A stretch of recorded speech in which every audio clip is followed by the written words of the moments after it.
if I can put the people first, I can promise you what I'm going to communicate is going to do really well. But if I put me first or the content first, it's not going to sell like it needs to. It's not going to connect like it should. Well, get ready. The interview today is going to be incredibly helpful to you. We're talking to John Maxwell, arguably the #1 leadership expert in the world, author of over 100 books. 3 of his books sold over 1 million copies. The new one we're talking about today is the 16 Undeniable Laws of Communication. Incredible book. Apply these laws and make the most of your message. Before we go to the interview, I wanted to say a big thank you to our community. If you're watching online, drop it in the comment section. Tell us where you're watching from. And thank you so much for sharing all over social media. It makes a world of difference to invite others to be a part of our community. I want to work really, really hard to bring you content that helps you grow in your leadership, and inviting others to be a part is a gift to me. Also, I want to tell you, you do want to get the Leader Guide. We've got detailed communication, additional content, questions to help you go over with your team. I promise you it's worth it. Go to life.church/leadership podcast, life.church/leadership podcast. And when we drop an episode, we will give you the Leader Guide each time. Get ready to take notes, get ready to grow. We're going to go now to a very helpful interview with my good friend, John Maxwell. Well, John, welcome back to the Craig Rochelle Leadership Podcast. So glad to be with you, my friend. So glad. Man, I'm always excited about every minute that we get together, but I think I'm a little bit more excited than my normal excited because today we get to talk about your new book, the 16 Undeniable Laws of Communication. Apply them and make the most of your message. I just want to say on a personal note, thank you sincerely for your years and years of investment in leaders. I've been learning from you for, probably close to 30 years. And thank you for this book. This is one of the most important subjects for leaders. And so thank you for your investment in us. It's my joy. It really is. It's my 4th laws book, Craig. Yep. Wrote 21 Laws of Leadership. Remember, we did a podcast on that. We did. Yeah. And then I did a 17 Laws of Teamwork, 15 Laws of Personal Growth, and then 16 Laws of Communication. And it'll probably be my last, quote, laws book, because I think it takes a different level. But the 4 books I've written on laws have been things that I'm real passionate about, that I just feel have been essential in my life. And so hopefully it'll help all of your listeners and make them better communicators. That's what we want, isn't it? It will, and it is what we do want. I'd love to start, and then we'll kind of get into some of the 16 laws. But John, I know we got leaders in all different fields with all different span and scope of gifts. How important would you say communication is, good communication, to be a very effective leader? It's the most important skill that you could have. If a person came and said, okay, I can really get and master one skill, John, which one do you want me to master? I'd say communication. And the reason is because we communicate every day. I mean, communication isn't just being on stage speaking to thousands of people. Communication is one-on-one across the table with your spouse or with your children. It's talking to a few friends when you're trying to kind of figure out where you're going to go next. So every day we communicate. Every day we try to get our ideas across. Every day we try to persuade people.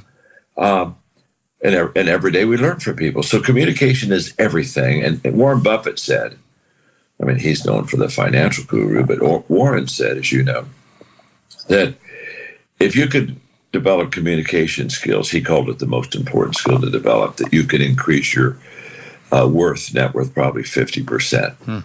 So here's a guy that deals with finances, but he knows his ability to connect and communicate those finances to people, his team, companies that he's investing in. He just understands that communication is the key. So if you and I can connect well through communicating with people, we're going to do well, that's for sure. Right. So if it's the most important skill in leadership, and let's say I'm not good at it at all, how much trouble am I in? How can we learn? And then we'll talk about how we learn. Yeah, well, yeah, you're in trouble. You can't communicate. You're just in trouble. But the good news is you can learn communication skills. Honestly, I'm not sure I would ever write a book or teach anything that a person can't learn. Gotcha. Years ago, I kind of crossed that bridge, and I said to myself, why would I ever put something out there that's truly wonderful that a person can't have? It just doesn't seem fair or right. Mm-hmm. So when I talk about communication, a person can learn how to connect and communicate, and it's like any other skill. You have to practice it. You have to know how to practice well, and you have to be able to develop it. But you can. And in the book, I mean, I talk about one of the laws is the law of observation. Mm-hmm. And the law of observation just says good communicators observe great communicators. Mm-hmm. And, Craig, I spent a good 20 years of my earlier communication life just watching and listening to great communicators. And I realized that it was not so much what they said, but how they did it. Mm. And so I would watch, what made that talk effective, mm-hmm. or what, and a lot of times, why wasn't it effective? Why did it not fly? And I kept looking for the why in communication. And I just observed, and I saw that communicators were very different. The good ones, they're very different personalities, different styles. So I very quickly realized it's not a certain style of speaking, certain personality. But the one thing I knew about the great communicators is they all connected. Mm-hmm. When it was done, mm-hmm. everybody listening said, wow, that was for me. So, we just have to understand how to improve ourselves in that area, and then begin to practice, begin to train to get there. So I was listening to a communicator a few weeks ago, and the content I thought was really, really helpful, but I didn't feel a connection with the communicator, and it made it more difficult to stay in touch with the content. What would you say, if we're going to connect, what are some of the practical ways that we can improve our connection, or maybe even the intangible qualities of good connection between a communicator and his audience? Well, I have a law of connection in the book called Communicators Know It's All About Others. Mm-hmm. So if you were to come into my life, Craig, and say, okay, give me the one thing, I would say, get over yourself. Just get over yourself. Mm-hmm. For too many communicators, they're still concerned about, how do I look? Do the people like me? I hope I go over okay.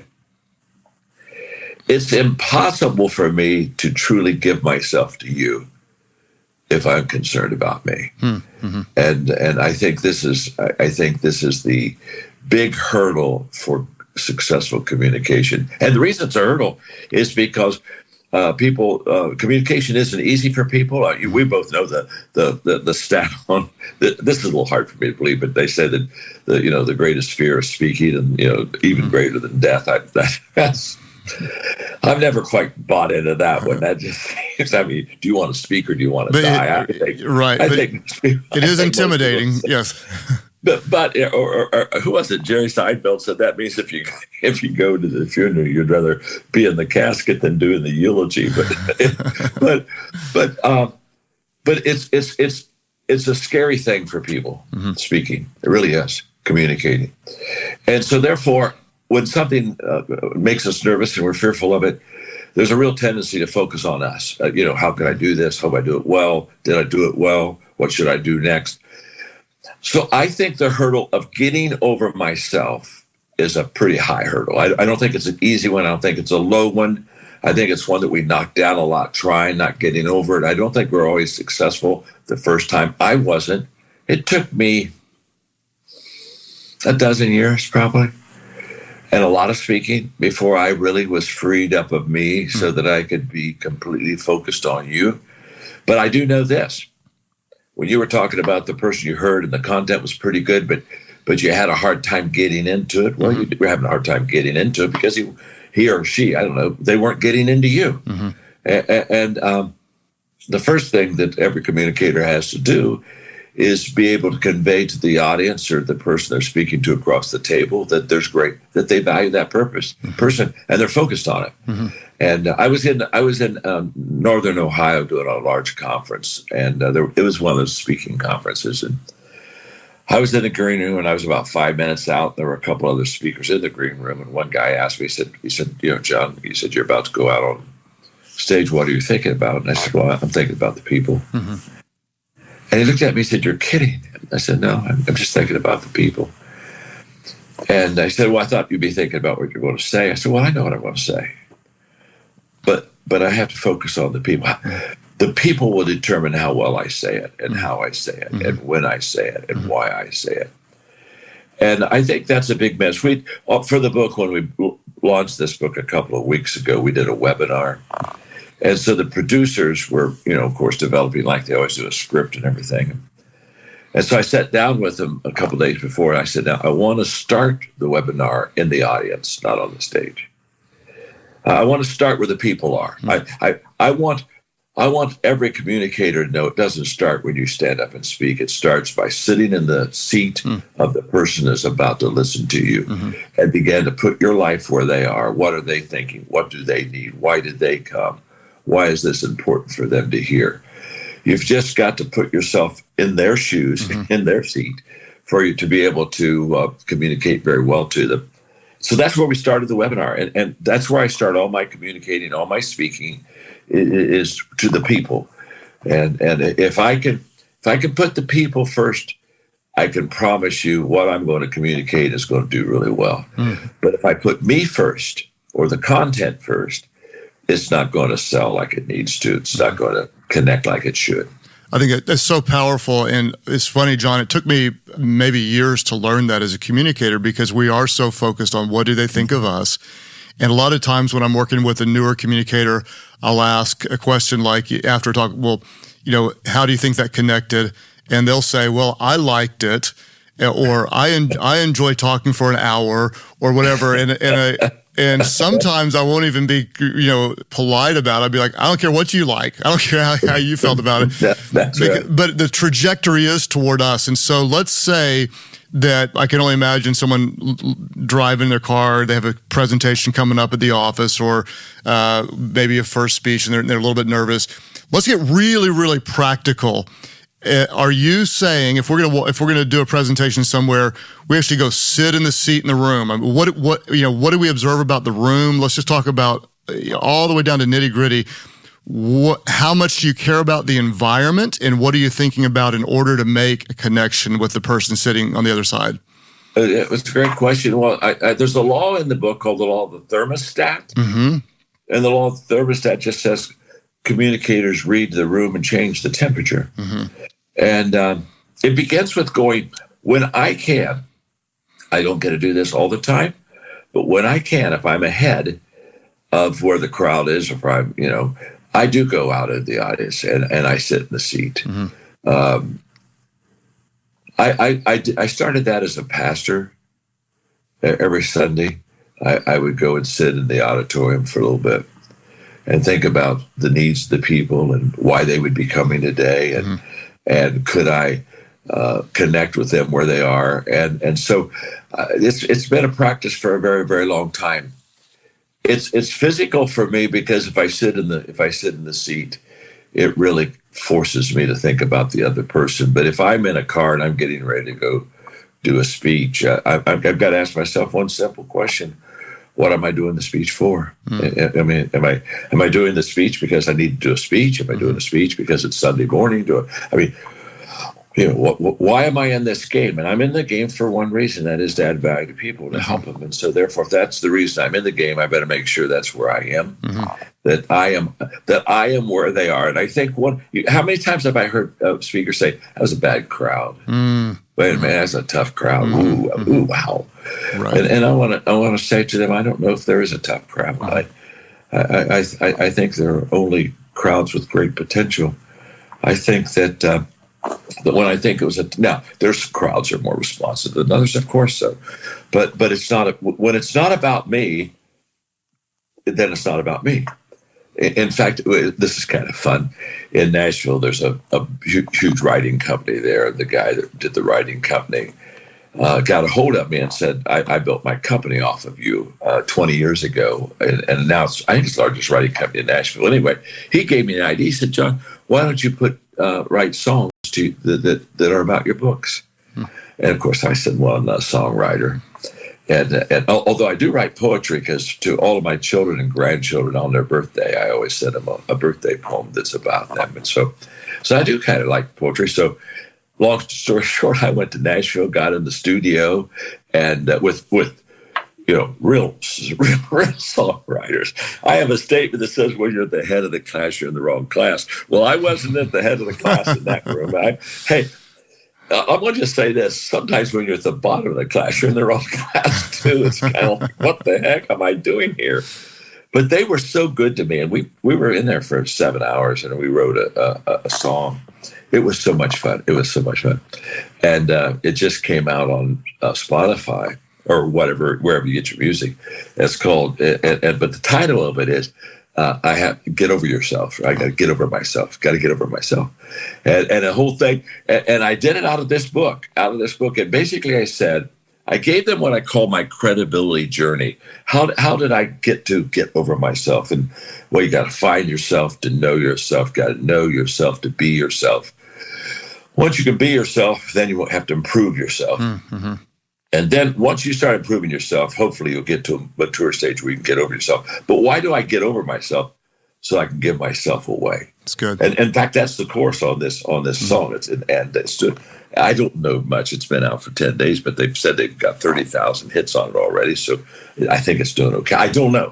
I don't know I don't even know what that means. I don't even have Spotify. It shows you what I know. But the point being, you really can't give yourself to others until it's really no longer about myself. Mm-hmm. And I think that focus needs to constantly be before you. And I think it takes time to do that. But I think the moment that you can cross that line, everybody in the audience really begins to know now that they truly care, that you truly care for them. And I just think that's absolutely essential. People don't care how much you know until they know how much you care.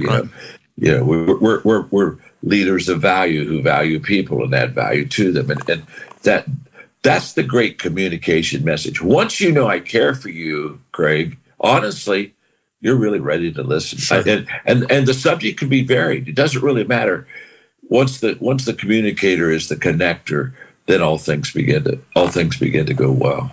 Well, I agree 1,000%. If a communicator, they don't have to be polished, they don't have to be powerful.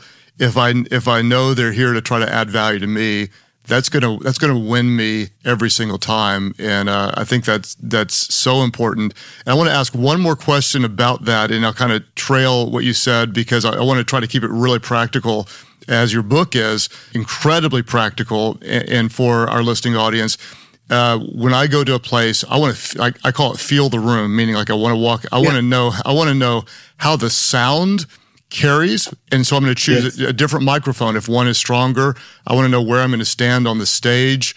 I want to sit out. If I can, like you, I want to be in the seat and try to feel what it's like to be sitting where they are and really put a lot of time into that. And then I want to talk and ask you about one more practical point before we get into some of the technique behind the communication. But let's say someone's about to walk up and they have that panic moment where your heart rate beats so loud that you almost feel like they can hear it or see it. Your hands feel weird. You're having a hard time getting your breath. At that moment, you're probably thinking more about you than them, I'm guessing. Yeah. How do you talk yourself through that, and what do you do to shake that off so you can get into the talk and be you focused? Well, I think we all have those moments.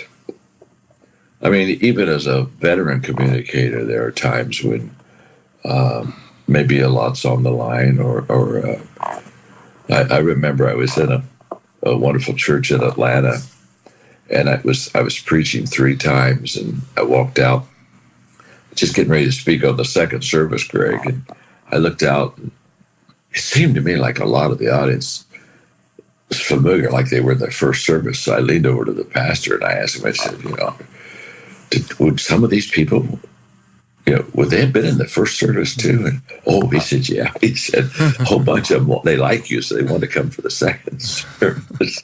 And I'm 1 minute away. And I said, well, then do I need to preach a different message? And he said, that would be good.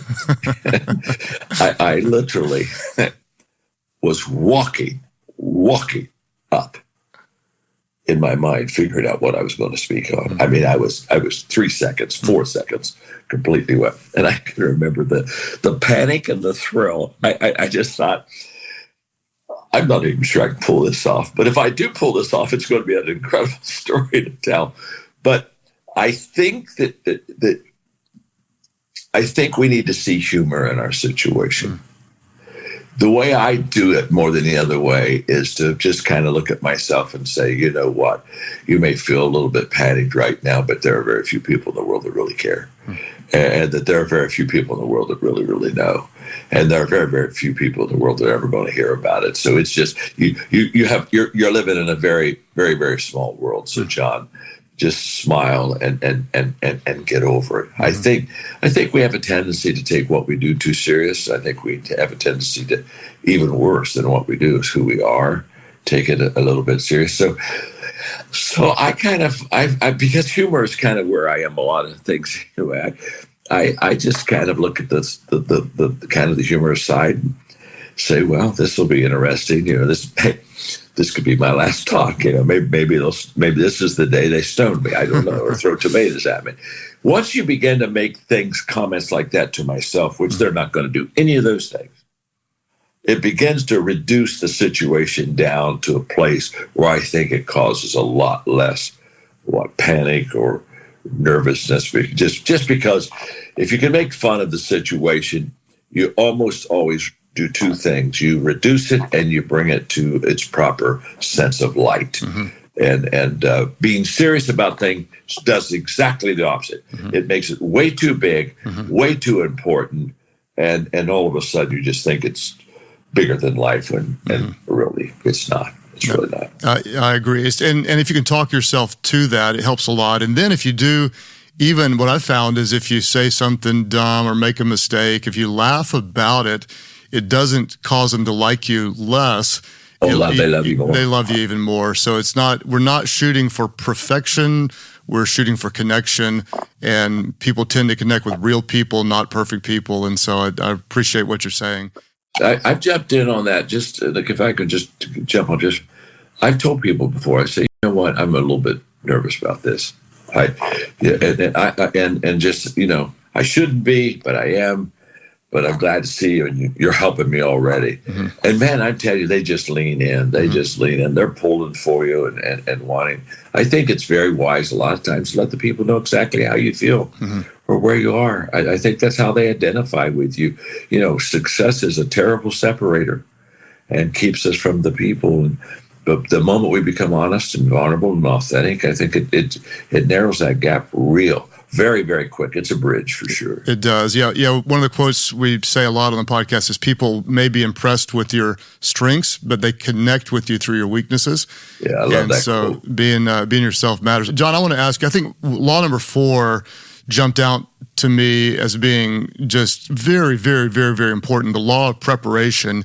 You cannot deliver what you have not developed. I'd love to hear about, we were talking just minutes before the podcast started, and you said you came up with 13 new talk ideas, which blows my mind that you could come up with 13 new talk ideas that fast. Can you talk us through a little bit about from the conception of the idea to the delivery of the message, how can we learn to become more skilled in the preparation process? Well, first of all, the first thing I would say about preparation is, people say, John, when do you prepare? And my answer is always, I prepare all the time. So when I'm reading your book, and by the way, I'm halfway through it on the power of change. And let me just say this: it's good. I read all your books, but let me tell you something. It's very, very good. So I'm going to pull up something here for you.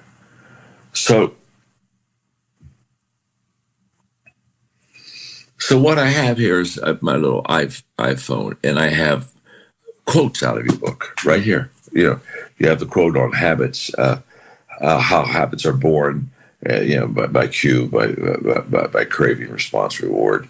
A habit allows good and bad behavior to happen into your brain, helping you with the change. And so I got all these habit quotes and training quotes, training versus try. And whenever I read something, I immediately file it. Mm-hmm. So I would be through your book if I just read your book. Mm-hmm. But I don't read your book. I devour your book. I consume your book. I pull stuff out of your book. So am I preparing a lesson on habits? No. Mm-hmm. But I'm filing quotes on habits. Mm-hmm. Because there'll be a day I do a teaching on habits. And when I get ready to do those teaching on habits, guess what? I've got all kind of material. You see, there are some people, they think of a subject and look for material. Mm-hmm. I do exactly the opposite. I look for material and think of a subject. Mm-hmm. Totally opposite. And so I'm consistently preparing. Mm-hmm. And somebody said, well, what are you preparing for? I'm preparing for someday I'm going to give a talk on habits. Are you doing it this week? No, I don't even have one in the future. But it doesn't matter. My dad, he was so wise.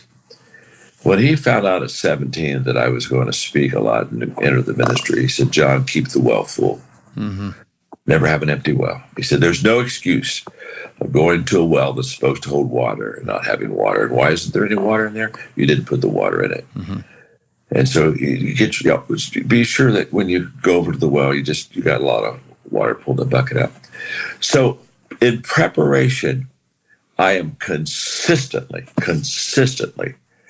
every day, writing, filing, thinking, ideas, and putting them someplace. Because the number one time waster is looking for things that are lost. Mm-hmm. And the reason that we're looking for things that are lost is we didn't have a place to put it the first time. Mm-hmm. So I'm extremely disciplined and organized in everything, in material. Mm-hmm. It just... I'll be in a conversation with somebody and I'll pull up and I'll say, now look, I'm not texting anybody, but I'm just writing down something you said. So I'm not trying to be in the hospital to you. I just don't want to lose it because if I don't file it quickly, I lose it. Mm-hmm. Or if I don't have a way. So I mark your book. I got your book all marked up and stuff so what I do is I mark your book. The first time I mark the book and the first time I mark the book and the second time I read it, the book marks me. Hmm. Because the second time I read your book, all I do is the markings. I don't do anything else. And I do the markings, I do the filings, I make sure I didn't lose anything. But I read it the second time because if I filed it the first time, the second time when I go back through the markings, I'm thinking on it. The first time I just kind of said, don't want to lose it, so I put it where it needs to be. The second time I'm going through, now I say, there's a reason I didn't want to lose it. It was good. Now, why was it so good? Now I'm going to give it some mental thought, mental preparation, and I'll take your stuff and I'll pull it out and make it better. It's like your difference between trying and training.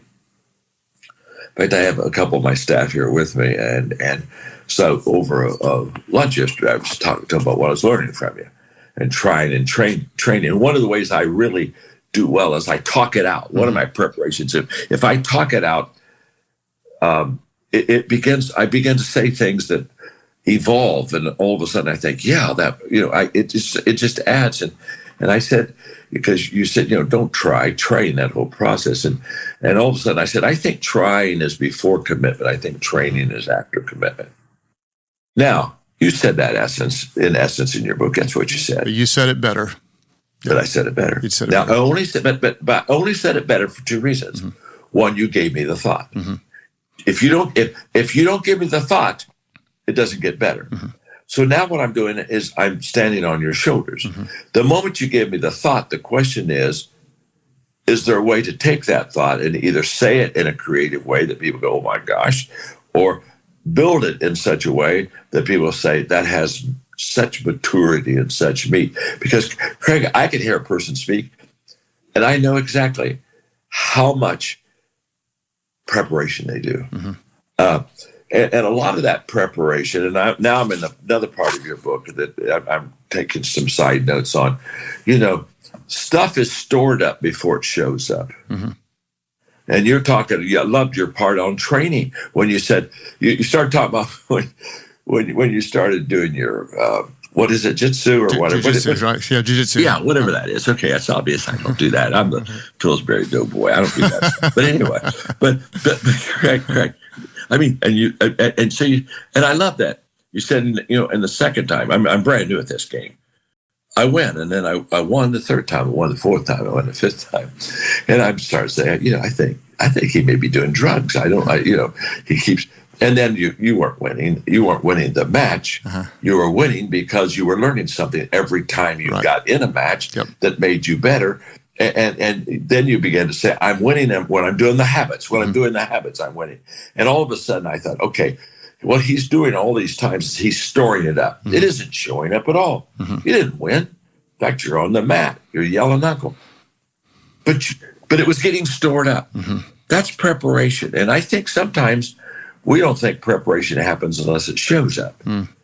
And I think that's a big miss for us. I value the stored up. In fact, here's what I say. If it's not stored up well, it won't show up well. Right.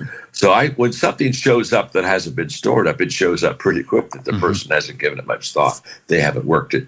So in preparation, I prepare all the time. When I started off as a pastor in a little country church, and probably within 3 months, I realized that these precious, beautiful, wonderful, salt of the earth farmers would be satisfied with any message I preached. I mean, they just loved me, and that was wonderful, Pastor. Wonderful, wonderful, wonderful. And then all of a sudden, I got into this temptation. I don't have to work hard on my message. I can spend a couple hours, get a couple of scriptures, tell a story or two. Everybody's happy. And I came to this place, Craig, where I had to ask myself, am I going to wing it or work for it? Mm-hmm. And it took me a couple months. I had a harder time than I should have on that, because I knew I could get by with. Here's when you know that you can get by with winging it, the temptation becomes very big. Mm-hmm. Now, if I know I'm going to wing it, I'm going to flunk the test, then winging it is no temptation. But when I can wing it and pass, then all of a sudden I think winging it's not so bad. Well, I made the decision to write my sermons out when I was 22 years of age in a little country church and work for it. Mm-hmm. Little did I know that the discipline of writing my messages out helped me not only do better messages, but it helped me learn to write. And so I worked for it. And here's the difference. If you're gifted and you wing it, and you don't really prepare, mm-hmm. you can get into the top 20% if you're gifted. But if you're gifted and you work for it, you can get into the top 2%. Mm-hmm. And I want to tell you something. The top 2% owns the world, not the top 20. 20%, top 20% makes a good living. Top 2%, they own the world. Mm-hmm. So in our giftedness, it's kind of interesting. In our giftedness, there's a tendency for us to want to wing it because we can get by with it. But if we'll work for it, that return is just humongous in our life. So I prepare every day. I'm preparing and filing and thinking and creating and developing and building, because there's going to be a day when I'm going to want that. And I've already stored it up and I'll pull it out. And so when somebody says, how long did it take you to write the book? 25, 30 years, mm-hmm. And how long did it take you to do this sermon? 25, 30 years, 40 years. It's taken me a long time because I understand storing up before showing up, mm-hmm. which is all part of preparation. Well, it works. And if people are listening right now and thinking, well, would he really work on it all the time? I would just say, from my perspective, I absolutely believe it and think that any good communicator always has his or her antennas up, looking for ideas, looking for illustrations, looking for ways to make emotional connections, looking for ways to make applications. Great. I stop your podcast a minimum of 8 times every time I hear you. I've never heard a podcast that you've given that I haven't put you on hold at least 8 times. Why? Because you just said something I have got to get put in my files, or that I got to put in my idea file, or I got to go over there, put it in my thinking corner to come back. I've never listened to you straight through. I don't even know how to listen to you straight through. If you weren't any good, I could listen to you straight through. But if you weren't any good, I wouldn't listen to you. But I mean, the point being, I stop all the time because I don't want to miss what you just said or build on what you said. Or I've got to at least file. So I'll file it, then turn you back on. Walk a little bit more, stop and file it, and it's just huge because of that very thing. There is. If I have a conversation with anybody and I don't pull my iPhone out and ask them to stop for a moment, that other person needs to realize that wasn't a good conversation. I walked away with nothing. So anyway, enough of that. Well, I think it is really worth highlighting that we look at you and say you are John Maxwell, the premier speaker, communicator, teacher on leadership in the world today. And I think what I want our audience to hear is you are not that by accident. You're not that by talent alone. You're not that but because of natural gifts. You're not that because of where you're born. That you're working at it, developing it, crafting it, honing it, diving into it, internalizing it, incorporating it, on and on and on and on and on. And it's in many ways a full-time job to take in the world, look for lessons, and learn how to bring it about. And I mean, I want to talk about all your laws, and I want to say it again just in case someone didn't catch it the first time. Hold up the book, the 16 Undeniable Laws of Communication. Apply them and make the most of your message. Get this book, get this book, get this book. It's going to change your communication. A couple of the things that I just don't even know how to get into all of them, but I want to highlight number 5, the law of collaboration. Some of your best thinking will be done with others. You said that, even you illustrated it when you're talking about you like to talk your ideas out.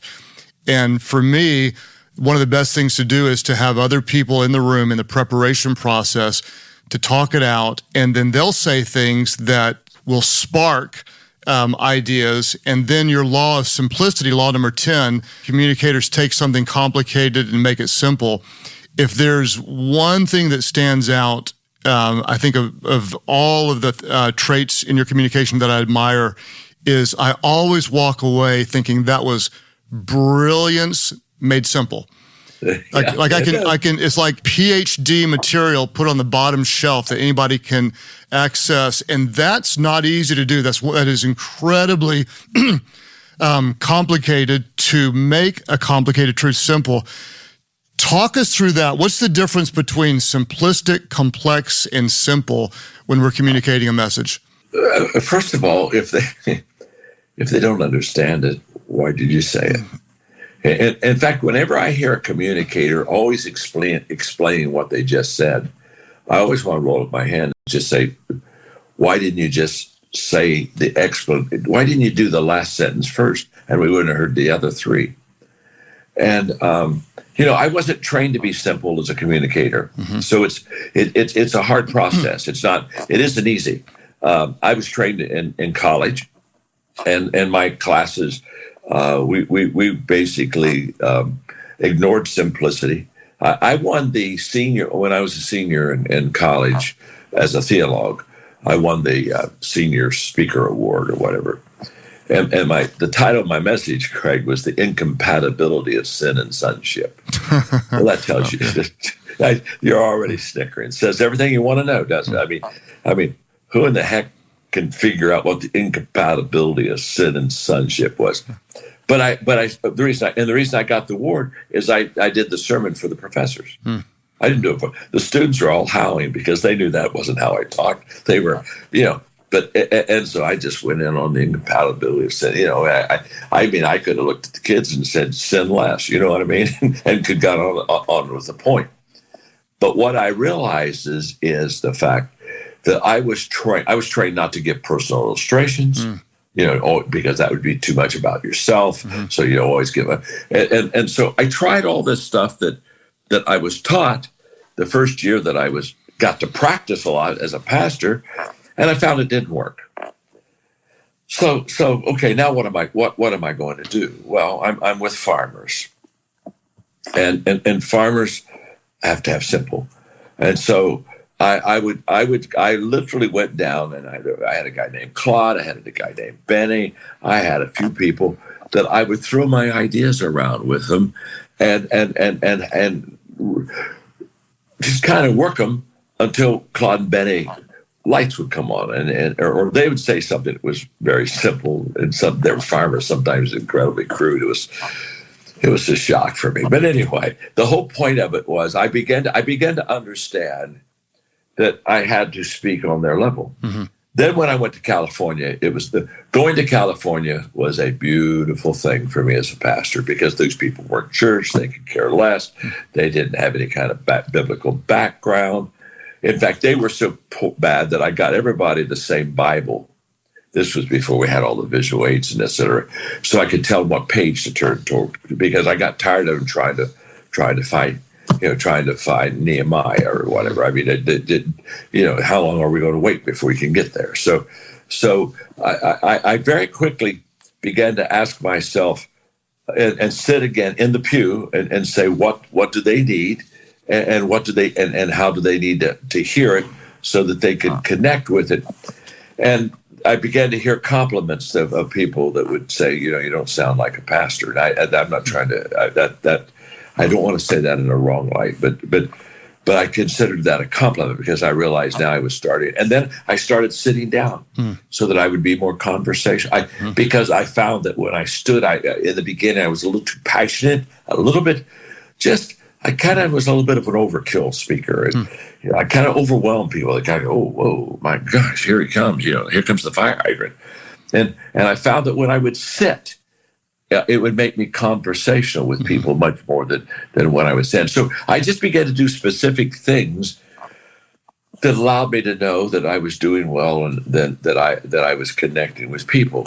But in the beginning, I could still remember in the beginning, I went to the pulpit with my Greek New Testament, because I took Greek, and I read. Why does a farmer care that I have a Greek New Testament? I was so stupid. I was so far off. I was so non-connected. And the reason I like to say those illustrations is for people to understand how bad I was. If somebody would say, I get one wish, I know what my wish would be. I would wish people could see me 50 years ago. I wasn't any good. I would greatly encourage people. If people heard me communicate 50 years ago, if people saw me lead 50 years ago, honestly, they would be greatly encouraged, because I wasn't that good. I'm not trying to be humble. I wasn't that good. I think that's the testimony to growth and preparation and discipline in your life to make the needed changes. And I think any person can have greatness within them, but greatness doesn't come out, has to be worked out. Right. Greatness doesn't, somebody said, well, I'm just waiting for greatness to evolve. It ain't going to evolve. You got to chisel and work at it. You got to pull it out. You got to be very intentional in how you do it and what you do. And so in the area of being simple and keep it, I was doing an interview one time, and the TV guy said, I read your books, and he said it in a condescending way. He said, I read your books, and they're quite simple. And I said, yeah. I work hard to get them there for everybody to understand. But then I looked at him, I said, but they aren't simple to apply, are they? But here's what I know. What do I want the people to know? What I want the people to do? You know that. I know that.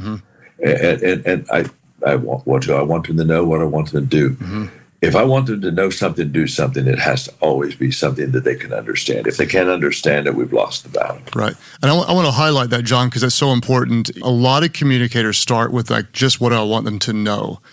And so it's just a communication of information. You have in law number 16, it's called the law of results. The greatest success is communication in action. And what you want to do is you want to create a bridge to action. So you don't just want them to know something, but you want them to do something. And that's really important. My pastor used to always say, before you preach a message, ask, so what? meaning I just don't want to hear information. Now what do I do with it? And I like it. So you said, and I'm going to add one thing to it. You said what I want them to know, what I want them to do. What I added to that, what I learned from you and from others, is the know and the do. I add feel to it. And so I teach our communicators what I want them to know, what I want them to feel, and what I want them to do. And the reason I want them to feel something is because knowledge alone doesn't lead to action, but emotion leads to action. You have to feel something. And so I'd love for you to comment a little bit about that. And what I mean, every time, John, I hear you, I want to run through a wall with excitement, and I've got a new tool to use. What goes through your mind to make a talk actionable? The law of results, number 16, the greatest success in communication is action. What do you do to create the ability for me to apply what you're teaching and help motivate me to do it? In one of my laws, I talk about, I think it's the law of preparation. I talk about best picture and big picture. And the best message and big message. The best message is the message I'm preaching right now. I call it my best because I'm giving it my best shot. Mm-hmm. It certainly can improve, but it's my best now. I describe my best as the best I can do right at this moment. It's the best. It's all I can do. It's the best I can do. It doesn't mean it won't get better, but it's the best right now. Tomorrow, that best is the floor that I build on to make it better. But that's my best message. But there's a big message I preach, and this is one of my favorite parts of the book. I talk about the big message is your DNA as a communicator. It's the best message they're taking notes on because that's the message they're hearing. But it's the big message that goes to that heart. Mm-hmm. And there are 4 questions you ask yourself in that, and that is, what do I want them to see? What do I want them to know? What do I want them to feel? And what do I want them to do? Mm-hmm. And what do I want them to see? My big message, my DNA, when you hear me communicate, I'm a possibility communicator. So what I want them to see is possibility. Mm-hmm. I mean, I lift the lid. No matter where they are, I want them when they walk out to see a little higher, see a little farther. Mm-hmm. That's just who I want them to see possible. So I'm a possibility communicator. That's part of the Maxwell DNA. What I want them to know is that I value them. Mm-hmm. That's essential to me. I want them to, and especially in the world that I communicate with, that is not always a faith world. Most times it's not a faith world. I want them to know how much I value them, because that's the key to the relationship that allows you to share your faith down the road. So I want them to see their possibilities. I want them to feel that I value them, and then what I want them to know is I want them to see their possibilities. I want them to know their value. What I want them to feel is empowered. Good. I want them to feel that what I just shared with them, they can go do. If I communicate something to people and they walk out and they say, that's just, I don't want them to walk out and say, man, John's amazing. Look what that guy can do. That doesn't help them. It only helps them if they look and say, I think I'm amazing, mm-hmm. and I can do that. Mm-hmm. And so I want them to feel empowered as they leave, that, okay, great, they have that. And then what I want them to do is I want them to apply to their life and then multiply it in others. That's what I want them to do. Mm-hmm. So I would never consider any communication effective unless it brought a person to action. I've never think of it this way. There is no success without action. None. I mean, mm-hmm. So when people talk about success, I've never known a person who didn't act but was successful, or mm-hmm. They thought but they didn't act. And you have to. There comes a time when you have to do it. And so my passion to get people to do it is really high. Mm-hmm. And to me, the test of did I communicate well wasn't whether they liked it. The test of my communication is when they finished, they did something about it. Mm-hmm.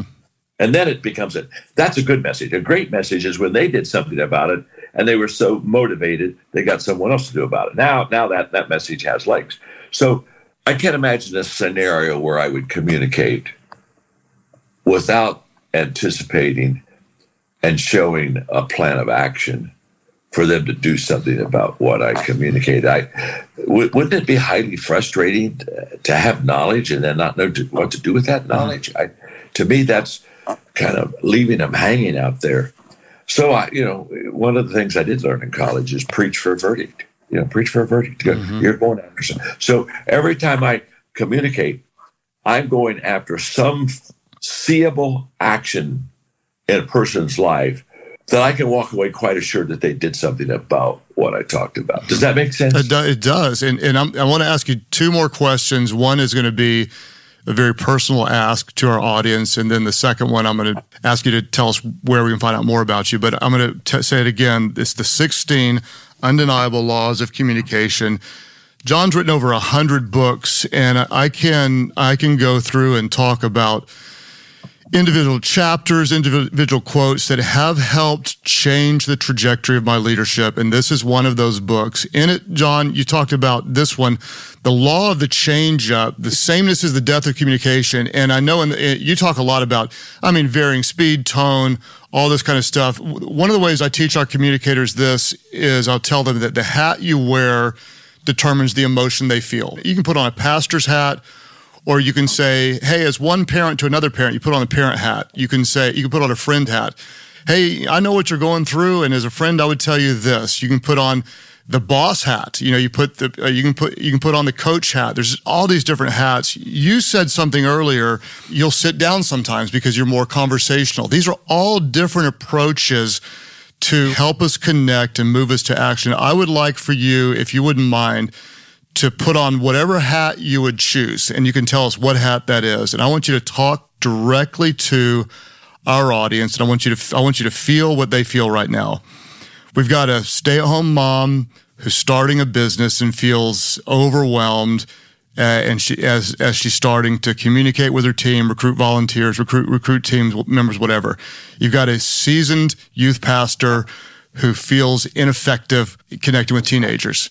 You've got a salesperson that doesn't feel very effective in communicating. You've got someone who needs to lead up to a boss and wants to communicate. Put on some hat and talk to us and tell us we can get better.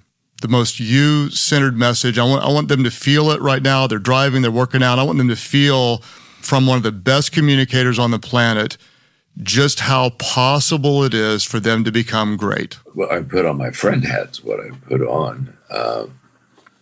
You gave me several scenarios, but all the scenarios had something in common, and that it was life was not going well for them. Mm-hmm. It was getting a little difficult. The hill was a little higher than what they thought they'd have to climb. Mm-hmm. So for you, my friend, what I would say, first of all, is I've been there. Mm-hmm. When I say I've been there, I've had a lot more losses than I've had wins.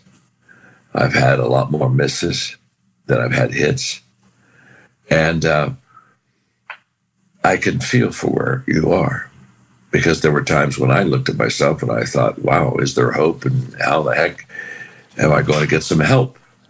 And they weren't the same. I wanted to have hope that tomorrow would get better, but I had to have somebody come along and help me to make it better, because I didn't know what steps to take that would be next. So the first thing I want you to know is I've been there. The second thing I want you to know is that there is hope and help. Hope is in you. Help is from others, probably. Hope is in you having a sense to believe, if you're a person of faith, that God's going to help you and going to give you that strength. But hope is also within yourself.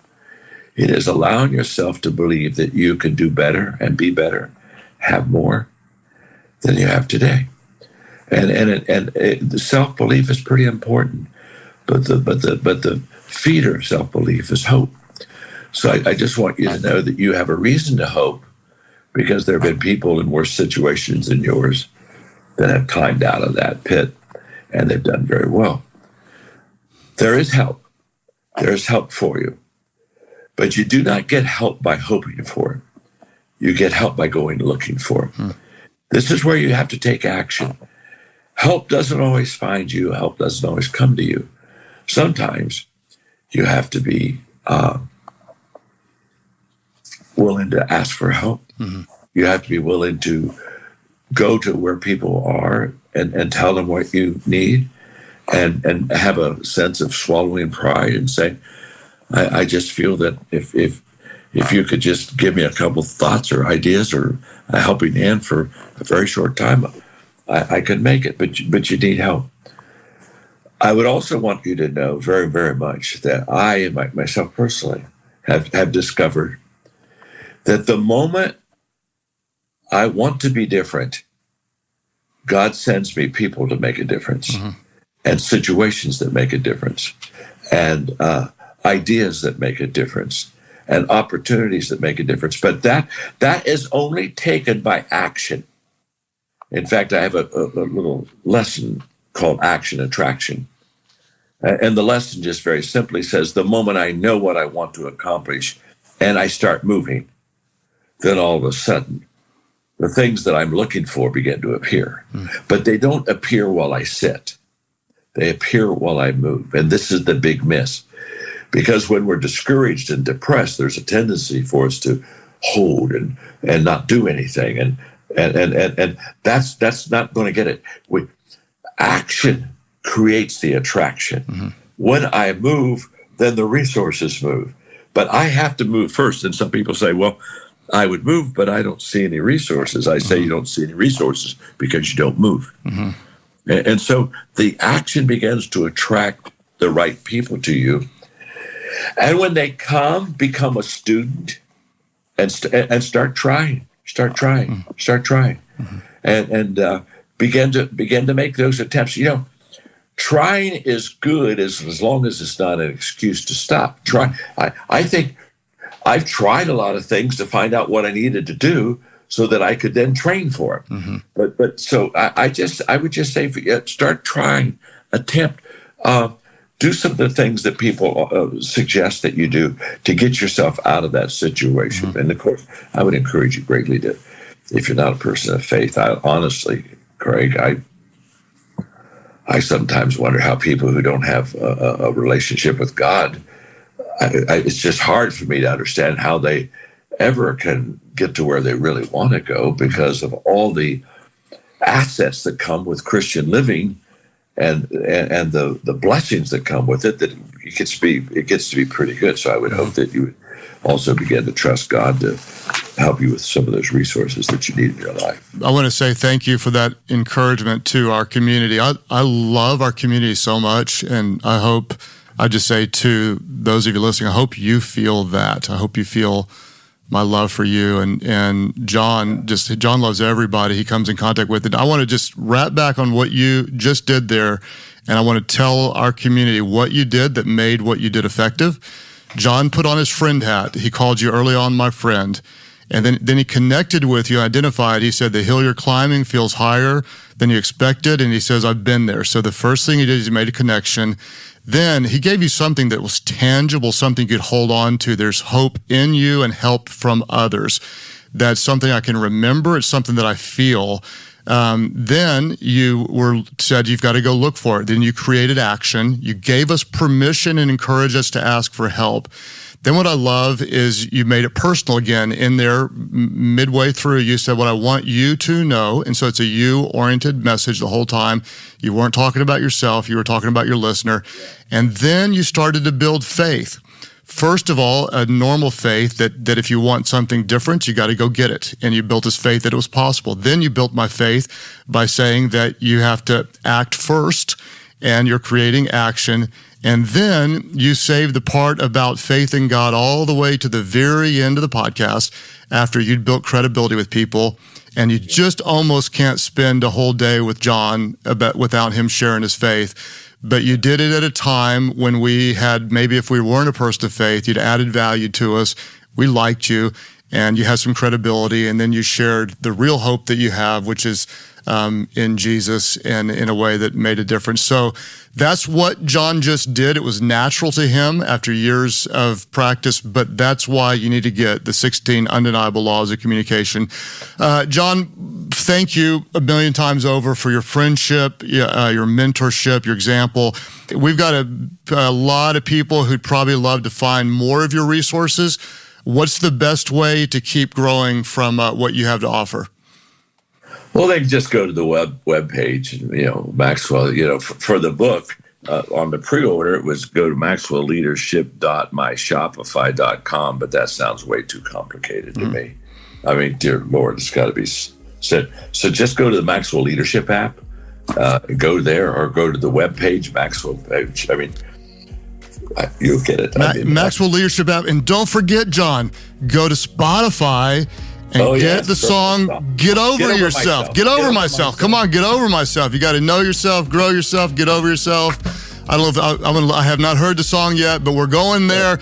John, thanks so much, and thank you to our leadership community. We love you, value you. If this is helpful to you, we'd love for you to share the content. Tag John Maxwell, tag me, and we may repost you. If you have time, leave a comment. We work hard to add value to your leadership, and if you can rate or review the content, that is a very real gift to us. And we'll join you again on the first Thursday of every month. John will be there listening. It blows me away. My hero would listen to the content. And the book is The 16 Undeniable Laws of Communication. Apply them and make the most of your message. Get John's book, learn from him. We'll see you next time. Keep growing, because we know that everyone wins when the leader gets better.